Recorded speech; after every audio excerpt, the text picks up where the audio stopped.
What's up, Hyperfast Nation? On this episode of the show, we're giving you a special glimpse into the 2023 Hyperfast Agent Summit that was held in Arlington, Virginia in October with over 100 people in attendance. And on today's episode, you're going to hear from Jamie Bascom. She is the Chief Operating Officer of the Carrie Scholl team. She has helped hire over 200 real estate agents for the Carrie Scholl team and for real estate teams all across the country. And in today's episode, she's going to show you how to identify your next successful hire. Let's go.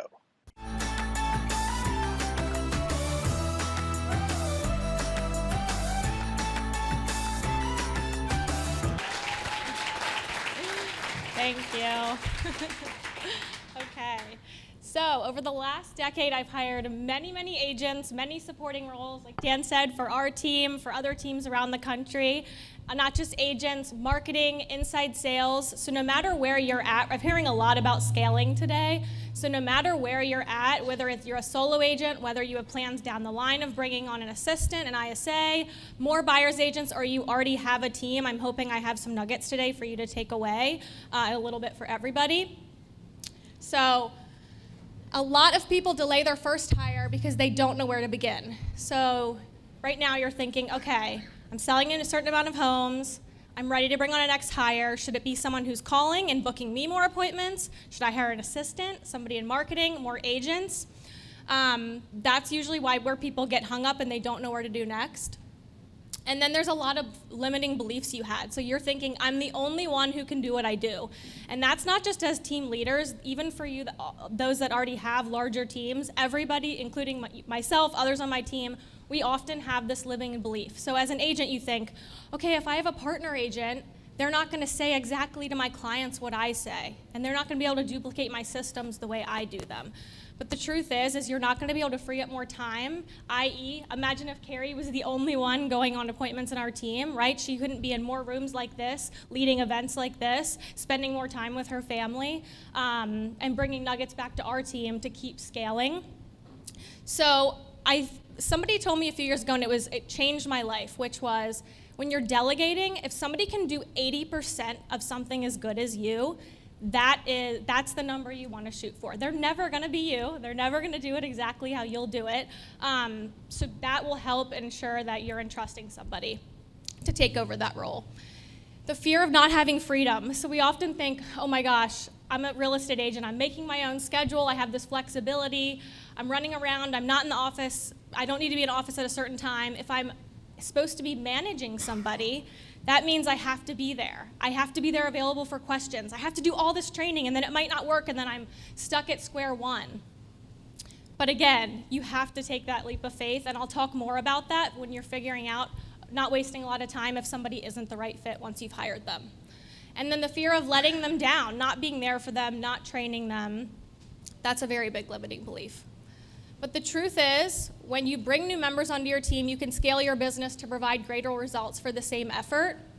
And hiring the right people to support your vision will create the freedom that you're seeking. So, if you are a solo agent right now and you're thinking, who's my first hire? Something also before I jump into this, I want to say I've learned being on the team for the last decade, we've made some mistakes that have cost us money, cost us time. So I'm hoping to not cost you those things and share some of our mistakes. So when you think about hiring, again, keeping on somebody too long on your team or not doing the right hire next. So hire producers first that duplicate your systems and processes. If you're bringing on new agents, which I would recommend you bringing on agents and ISAs simultaneously. If you're bringing on agents, there's not a lot of overhead there except for the resource of your time and training, depending on who's doing that. We really like to get as many people in a group as possible, preferably all full-time agents. There are going to be half the group that does not make it. So if you start training someone today and then you restart the training next week, you're wasting all of this time when you can just train a group of people at once. And then that group can also role play with each other, and there's a lot of benefits to bringing on groups. The goal is to ultimately sell more homes and make more money. So the more agents you can bring on at once, the more quickly that can happen. Have agents also fill the role as an ISA. So we have learned over the years where you can have full-time ISAs and have a salary, and I'll speak a little bit more to that. But there is also an option, if you don't have the budget for that right now, you can bring on part-time ISAs that have a certain amount of calls, at least 10 to 15 hours of calls a week. You're not paying them a salary, and you're paying them 5% of the gross commission on all of the closings of the appointments they book for you and your agents. But if you also want to have the agents, which this has been a huge game changer for us, our agents are actually doing calls in our training sessions. So before day one of training, we're sending out the script, they're memorizing the script, and they're coming grocery store good on day one. So they're already ready to go. And then we also have 2.5 hours minimum every single day of training that those agents are booking appointments as an ISA in the training. A, they're going to learn a lot more quickly, and B, they're booking appointments. So they're booking those appointments. If they're licensed, they can book them for themselves, or they can book them for another agent on the team. Mastering the script, which I spoke a little bit about, and do the script training right off the bat and implement the daily expectations. Accountability is everything. As you guys know, the agents, they say they want it, and then they're very hesitant, but they need it. And then once that money is coming to you and them, they thank you for it. So accountability is everything. So I would recommend hiring 3 ISAs while bringing on a group of buyer agents. That should be your first move if you're a solo agent right now looking to scale your team. So the compensating of an ISA, I spoke a little bit about that on the part-time side. Full-time, you would do a base salary, and then we scale it down because they're going to have to build their pipeline. So you could do the first 3 months, they're earning $3,000 a month. The next 3 months, they're earning $2,500 a month, and then it goes to $2,000, and then they're earning that 5% off the gross commission on the closings. Learn to delegate. Bring people on who are strong where you're weak. So oftentimes we think about, okay, I want to duplicate myself, or if we're bringing on someone for marketing, that we tend to hire people that are like us, and that's actually the wrong approach. So yes, having the same cultural guidelines as far as you and your team, yes, but as far as bringing somebody on to help you, you really want to think about what are my strengths and what are my weaknesses. If you're being really honest with yourself, that's something I would really encourage you to leave with today, is thinking about what those things are. What are your biggest weaknesses? What are you struggling with? Are you not a tech person? Are you not good at follow-up? A lot of times agents are running around and they're thinking about what's right in front of them. So if you know that about yourself, hire somebody who is really good at that and is really good at the follow-up. Know how to train. So create a system to duplicate your processes. If you build a system up front, you can quickly and confidently let them take the burden off your shoulders. So hopefully you're getting to a point that you can have somebody do the training and you have a trainer. We often involve our agents in that. So it's not pulling all of Carrie's time to help do that training. And if you have a set schedule, we send the set schedule out to training groups. So right now we're doing a training group once a month. And we send that schedule out the week prior so they know exactly what they're getting into. It's 9 to 5 for 2 weeks. Finding the right person and the right candidate depending on what role you're looking for. So I would recommend, if you have the buyer's agents and ISAs, potentially an assistant, and then if you're worried about the budget for that, have also that person do marketing work for you. So admin and marketing. And then you'll ultimately want another listing agent to solely focus on listings. And then you can bring on more administrative transaction coordinators. So be really clear in your job description and expectations when you're posting for roles.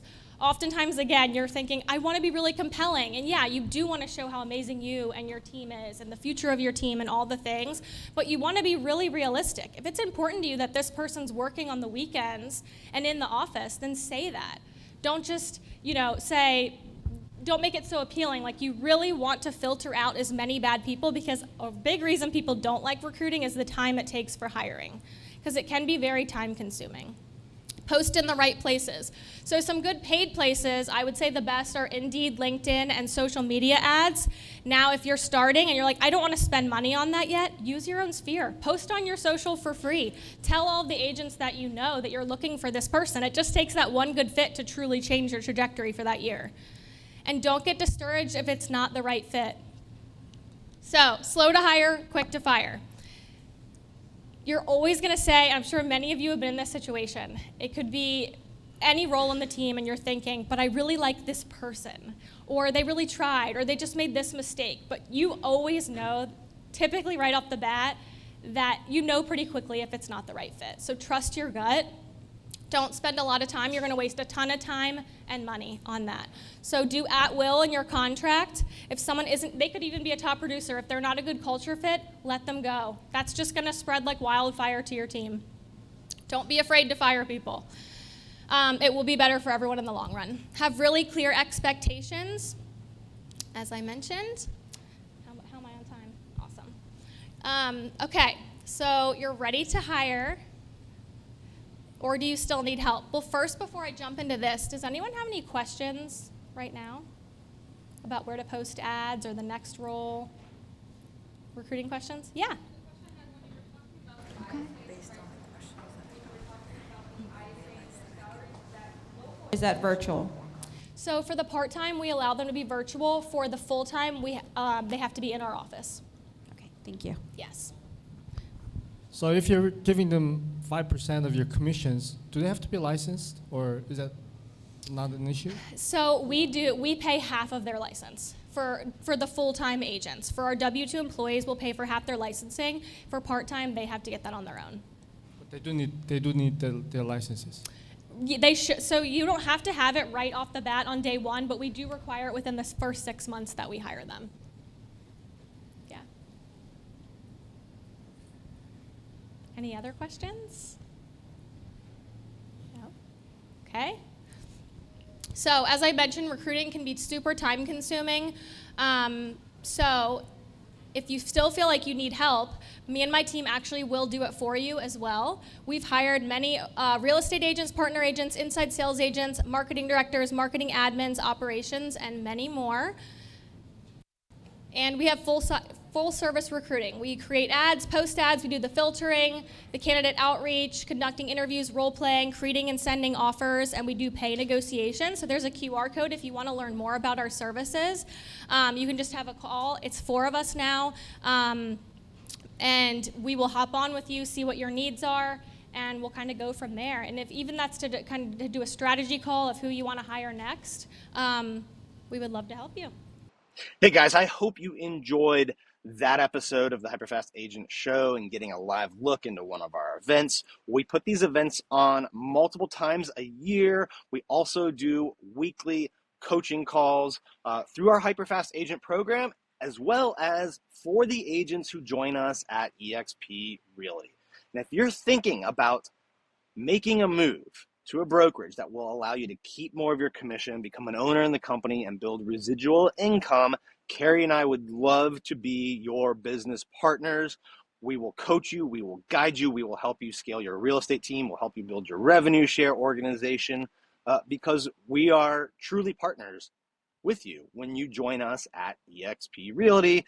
And that's why we've become one of the fastest growing groups ever in the history of eXp. If you want to learn more about partnering with us, you can just pick up your phone, your cell phone, send me a text message, 703-638-4393. Yes, it is me that will answer, and I'll respond and send you some information, and we can schedule a call on Zoom. All you have to do, if you're thinking about partnering with me at eXp Realty, or you just want to compare it to the situation you have now so that you can make a fully informed decision, you just have to pick up your phone, text me at 703-638-4393. I hope you enjoyed this episode of the show. If you did, please like it, give us some comments, leave us a review on iTunes, and share it with other real estate agents. We'll see you next time.